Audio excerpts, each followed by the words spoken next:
Naaawa ako kay Jasmine pati kay Ashley. Ang babata pa nila. But they've already been through a lot. Sa mga nangyayari ngayon, sana ma-realize mo yung mga consequences ng mga maling choices mo. Kung di ka lang sana nagpadala ng tukso mo noon. Kung di ka lang sana naging marupok, hindi sana magsasuffer ang mga bata. Kaya huwag ka magalit sa mama mo. Dahil wala kang karapatan.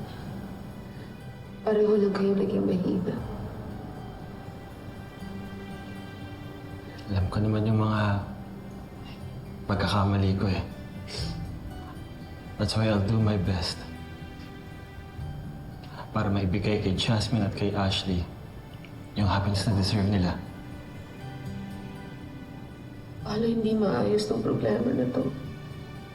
Kaya kailangan na natin sabihin sa papa mo bago pa ito lumaki. Worried lang naman ako eh. Paano kung kabaliktaran yung mangyari? Narinig mo naman siya kanina, di ba? He really believes in me. Paano kapag malaman niya na anak pala ako sa labas? Malamang itakwil ako nun. Paano kung pati kayo palayasin dito sa mansyon? Tanggalin na ako sa kumpanya. Ano yung future ng mga bata? Paul, we have to do it. We have to do it for our kids. Gusto mo bang lumaki sila sa punong-puno ng kasinungalingan?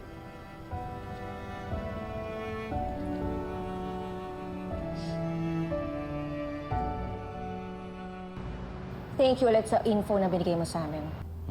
At least, na-prove ko na ngayon na mapagkakatiwalaan ka pala. But why do you still look so upset? Hindi ba dapat nagsa-celebrate kayo mag-asawa? Kasi may advantage na kayo labang kay Paolo.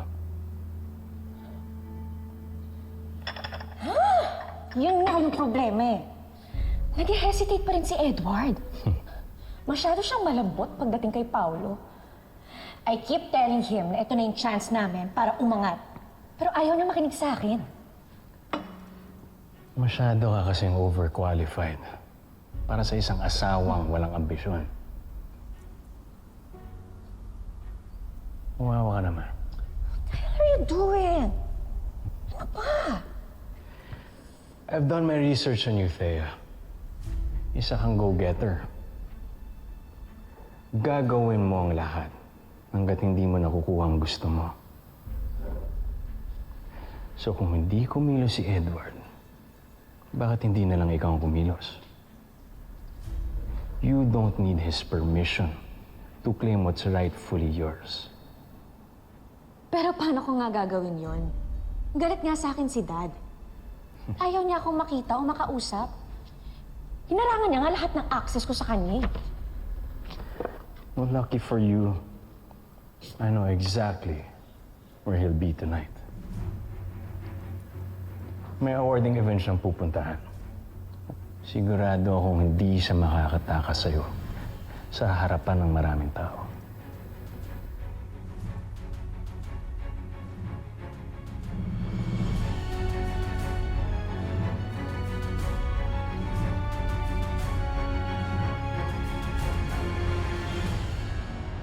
Thank you.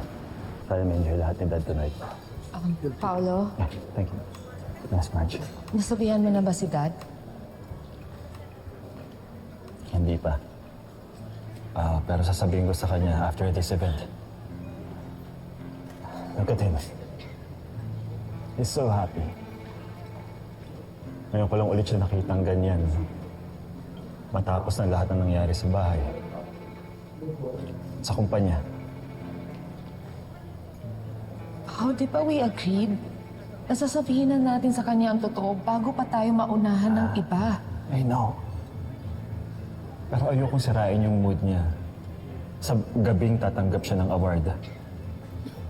Can we please just give him this moment? Before we break his heart.